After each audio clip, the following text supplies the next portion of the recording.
नमस्कार मंडळी, आज आपल्याला बनवायची थंडी विशेष मस्त खमंग खुसखुशीत दालबाटी आणि त्याचबरोबर मस्त गरमागरम असं वाफाळतं वरण। एकदम खमंग चवीची आपली ही दालबाटी तयार होते। आपल्याला बट्टीचं प्रीमिक्स बनवायचं आहे। या प्रीमिक्स पासून तुम्हाला पाहिजे तेव्हा तुम्ही दालबाटी तयार करून खाऊ शकता। 2 ते 3 महिने प्रीमिक्स आपला अजिबात खराब होत नाही। तर एकदम वेगळ्या आणि सोप्या पद्धतीने आज आपल्याला घडीची दालबाटी कशी तयार करायची, बट्टीचं प्रीमिक्स कसं तयार करायचं ते देखील मी तुमच्यासोबत शेअर करणार आहे। एकदम कमी वेळेमध्ये आपली ही दालबाटी बनून तयार होते। भरपूर असे पदर सुटतात। बट्टीचे हे प्रीमिक्स तयार करण्यासाठी आपण अर्धा किलो गहू घेतलेले आहेत। 1 वाटी आपल्याला या ठिकाणी मका घ्यायचा आहे। अर्धी वाटी आपल्याला या ठिकाणी हरभऱ्याची डाळ घ्यायची आहे। 2 चमचे आपल्याला यामध्ये धने घालून घ्यायचे आहेत।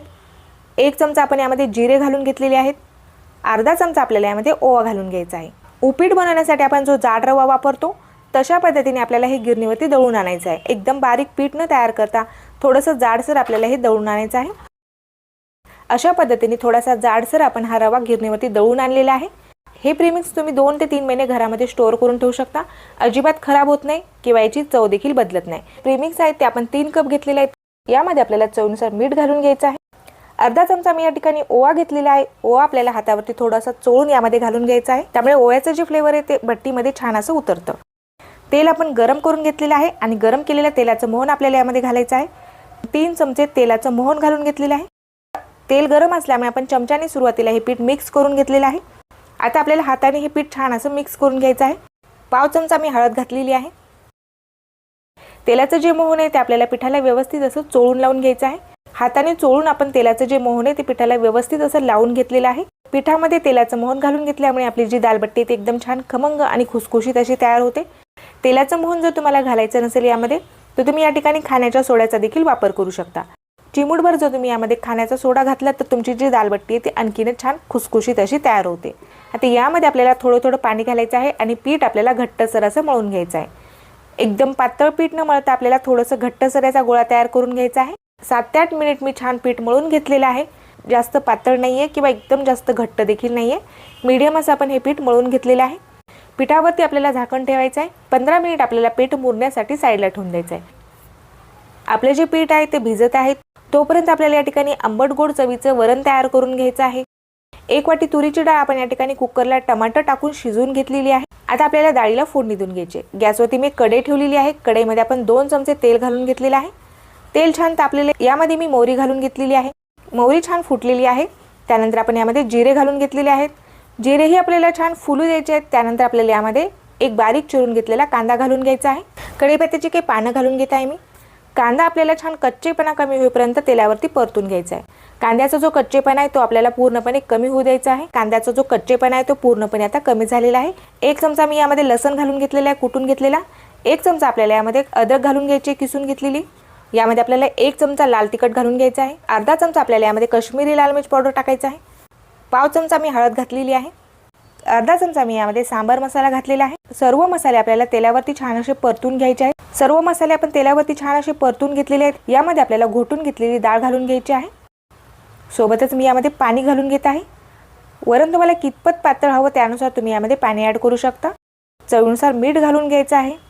वरण आपल्याला आंबट गोड चवीचं तयार करायचं आहे। लिंबा एवढा चिंचेचा गोळा मी पाण्यामध्ये भिजू घातला होता। त्या चिंचेचं जे पाणी आहे ते पाणी आपण या ठिकाणी घालून घेतलेलं आहे। 1 चमचा आपण यामध्ये चिरून घेतलेला गूळ घालून घेतलेला आहे। वरणाला आपल्याला छान असं उकळून घ्यायचं आहे। बारीक चिरलेली कोथिंबीर घालून घ्यायची आहे आणि वरणाला आपल्याला मस्त अशी उकळी येऊ द्यायची आहे। मस्त वाफाळलेलं आपले हे गरमागरम आंबट गोड चवीचं वरण या ठिकाणी तयार झालेलं आहे। 15 मिनिट झालेले आहेत। आपलं जे पीठ आहे ते छान असं फुललेलं आहे। मस्त मऊ आणि सॉफ्ट असं तयार झालेलं आहे। जास्त घट्ट नाहीये किंवा जास्त पातळ देखील नाहीये। पीठ आपण सुरुवातीलाच छान असं मळून घेतलेलं आहे। आता आपल्याला पीठ फक्त एकदा मळून घ्यायचं आहे। थोडंसं पीठ मी मळून घेतलेलं आहे। पोळीसाठी आपण ज्या पद्धतीने गोळे तयार करतो तशाच पद्धतीने आपल्याला सारख्या आकारामध्ये याचे गोळे तयार करून घ्यायचे आहेत। एवढ्या पिठाचे आपले 7 गोळे या ठिकाणी तयार झालेले आहेत। सर्व गोळे आपण या ठिकाणी गोल आकारामध्ये तयार करून घेतलेले आहेत। घडीची बट्टी तयार करायची त्यासाठी आपण पोळीला लावण्यासाठी तेल घेतलेलं आहे। पोळीपाटावरती आपण एक गोळा घेतलेला आहे। थोडंसं पीठ टाकायचं आहे आणि याची आपल्याला एकदम पातळ अशी पोळी लाटून घ्यायची आहे। जेवढी शक्य होईल तेवढी आपल्याला ही पोळी पातळ लाटून घ्यायची आहे। तर अशा पद्धतीने आपण थोडंसं पीठ टाकून पातळ अशी पोळी लाटून घेतलेली आहे। बाकीच्या गोळ्याच्या देखील आपल्याला सेम अशाच पोळ्या लाटून घ्यायच्या आहेत। तर 7 पोळ्या मी या ठिकाणी तयार करून घेतलेल्या आहेत। शेवटची जी पोळी आहे ती आपली पोळीपाटावरती आहे. तर ब्रशच्या मदतीने मी पोळीला तेल लावून घेतलेलं आहे. यावरती थोडंसं पीठ भुरभुरायचं आहे, म्हणजेच आपल्या बट्टीला छान अशा लेयर्स पडतील. आपल्याला घडीची बट्टी तयार करायची आहे, म्हणून आपण सुरुवातीच्या पोळीला तेल लावून घेतलेलं आहे, थोडंसं पीठ टाकून घेतलेलं आहे. यावरती आपल्याला दुसरी पोळी ठेवायची आहे. दुसऱ्या पोळीला देखील आपण तेल लावून घेतलेलं आहे, त्यावरती देखील आपण गव्हाचं पीठ टाकून घेतलेलं आहे. अशाच पद्धतीने आपल्याला 7ही पोळ्या या ठिकाणी एकावरती एक ठेवून हा रोल तयार करायचा आहे. प्रत्येक पोळीला मी या ठिकाणी तेल आणि पीठ लावून या पोळ्या एकावरती एक ठेवून घडी तयार केलेली आहे. वरच्या पोळीला देखील मी या ठिकाणी तेल लावून घेतलेलं आहे, त्यावरती देखील आपण थोडंसं पीठ टाकून घेतलेलं आहे. सर्व पोळीची आपण एक बाजू दुमडून घेतलेली आहे, दुसरी बाजू देखील आपण त्यावरती दुमडून घेतलेली आहे आणि आपल्याला याची डबल घडी करून घ्यायची आहे. अशा पद्धतीने आपण याची घडी तयार केलेली आहे. आता याला आपल्याला हलकंसं लाटून घ्यायचं आहे. जास्त जोर लावत आपल्याला हे न लाटता हलक्या हाताने आपल्याला याला लाटून घ्यायचं आहे. चौकोनी आकारामध्येच मी हे लाटून घेत आहे. चौकोनी आकारामध्येच आपल्याला ही बट्टी तयार करायची आहे, त्यामुळे आपण चौकोनी आकारामध्ये याला लाटून घेतलेलं आहे. बघू शकता एकदम सोपी पद्धत आहे, जास्त वेळ देखील लागत नाही. सर्व पोळ्या आपण एकावरती एक ठेवलेल्या आहेत, त्यामुळे आपला वेळ देखील भरपूर वाचतो. अशा पद्धतीने मी हे लाटून घेतलेलं आहे. जास्त जाड देखील नाहीये किंवा जास्त पातळ देखील नाहीये. तयार केलेला जो रोल आहे तो आपल्याला वाफवून घ्यायचा आहे. अशा पद्धतीची पोहे चाळीची जी चाळणी असते ती चाळणी मी या ठिकाणी घेतलेली आहे. चाळणीला आपल्याला थोडंसं तेल लावून घ्यायचं आहे आणि त्यामध्ये आपल्याला हा रोल ठेवून घ्यायचा आहे. 1.5 ग्लास पाणी आपण कढईमध्ये तापवण्यासाठी ठेवलेलं आहे. पाणी आपले छान तापलेलं आहे, छान उकळी आलेली आहे पाण्याला. आता या पाण्यावरती आपल्याला ही चाळणी ठेवायची आहे आणि 15 मिनिट आपल्याला हा रोल छान असा वाफवून घ्यायचा आहे. 10 ते 15 मिनिटांमध्येच आपला रोल छान असा वाफला जातो. यावरती मी झाकण ठेवलेलं आहे. 15 मिनिट आपण याला छान असं वाफवून घेणार आहोत. 15 मिनिटानंतर तुम्ही बघू शकता मस्त असा आपला हा रोल वाफलेला आहे, आकारापेक्षा डबल झालेला आहे. यामध्ये मी एक सुरी रोवून बघत आहे. बघू शकता सुरीला अजिबात मिश्रण थोडंही चटकलेलं नाहीये. आपला जो रोल आहे तो एकदम छान परफेक्ट असा शिजलेला आहे. चाळणी आपल्याला काढून घ्यायची आहे आणि रोल आपल्याला हलकासा थंड करून घ्यायचा आहे. आपला जो रोल आहे तो आता हलकासा थंड झालेला आहे. याच्या ज्या बाजू आहेत ते थोड्याशा कट करून घ्यायच्या. याला आपल्याला सारखा आकार देण्याचा प्रयत्न करायचा आहे. तर अशा पद्धतीने मी याच्या बाजू कट करून घेतलेल्या आहेत. एकसारखा आपण याला आकार देऊन घेतलेला आहे. आता आपल्याला चौकोनी आकारामध्ये या बट्ट्या कट करून घ्यायच्या आहेत. तर बट्टीची साईज तुम्हाला हवी तशी तुम्ही लहान मोठी करू शकता. उभ्या आकारामध्ये आपण हा रोल कट करून घेतलेला आहे. त्यानंतर आपण आडव्या लाईन टाकून चौकोनी आकारामध्ये या बट्ट्या कट करून घेतलेल्या आहेत. बघू शकता तुम्ही एवढी जाडीची आपली ही बट्टी तयार झालेली आहे. यामध्ये लेयर्स देखील तुम्ही बघू शकता, खूप साऱ्या लेयर्स पडलेल्या आहेत. खूप सारे पदर सुटलेली ही बट्टी तयार होते. तर सर्व बट्टी आपण या ठिकाणी कट करून घेतलेली आहे. बट्टी वाफवलेली आहे, त्यामुळे अजिबात तेलकट होत नाही, मस्त खुसखुशीत देखील तयार होते. आता आपल्याला बट्टी तळून घ्यायची आहे. तेल आपल्याला कमी गॅसवरती छान असं गरम करून घ्यायचं आहे. त्यानंतरच आपल्याला या बट्ट्या तळून घ्यायच्या आहेत. तेल जर व्यवस्थित तापलेलं नसेल किंवा तेल जर खूपच जास्त तापलेलं असेल तर बट्टीला लेयर्स पडणार नाहीत. बट्टी तळताना तेल जास्त गरम असू नये किंवा एकदम थंड देखील असू नये. कमी गॅसवरती तेल छान तापवलेलं आहे. आता यामध्ये आपण 4 ते 5 बट्ट्या सोडून घेतलेल्या आहेत. बट्टी तळताना सुरुवातीला गॅस कमी ठेवायचा आहे. कमी आचेवरतीच आपल्याला या बट्ट्या तळून घ्यायच्या आहेत. कमी आचेवरती बट्ट्या तळल्यामुळे आपल्या बट्टीला छान अशा लेयर्स पडतील. आपल्या ज्या बट्टीच्या लेयर्स आहेत ते छान अशा ओपन होतील. त्यामुळे आपण कमी गॅसवरती सुरुवातीला या बट्ट्या तळून घेतलेल्या आहेत. जसजशी आपली ही बट्टी तळत जाते तसतशा याच्या लेयर्स ओपन होतात.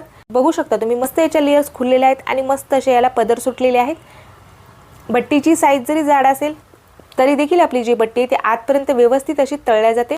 वरून छान खुसखुशीत आणि आतमधून थोडीशी मऊ आणि सॉफ्ट अशी आपली ही बट्टी तयार होते. आपण बट्टी वाफवून घेतलेली आहे, त्यामुळे बट्टी कच्ची राहण्याचा अजिबात प्रश्नच नाहीयेत. बट्टी उकडून घेतल्यानंतर तुम्ही नुसती जरी खाल्ली तरी देखील मस्त लागते. खूप सारे लेयर्स पडलेले आहेत, त्याला खूप सारे पदर सुटलेले आहेत आपल्या बट्टीला. कमी गॅसवरती बट्टी तळल्यामुळे आतपर्यंत व्यवस्थित अशी तळल्या देखील जाते. एक बॅच आपण या ठिकाणी तळून घेतलेली आहे. गोल्डन ब्राऊन रंगामध्ये मी मस्त अशी बट्टी तळून घेतलेली आहे.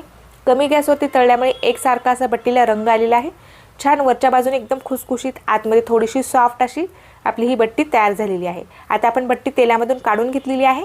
तर आता आपण ही बट्टी एका झाऱ्यावरती काढून घेतलेली आहे. आता तेल जे आहे ते थोडंसं तापलेलं असेल, गॅस बंद करून तेल थोडंसं थंड करून घ्या.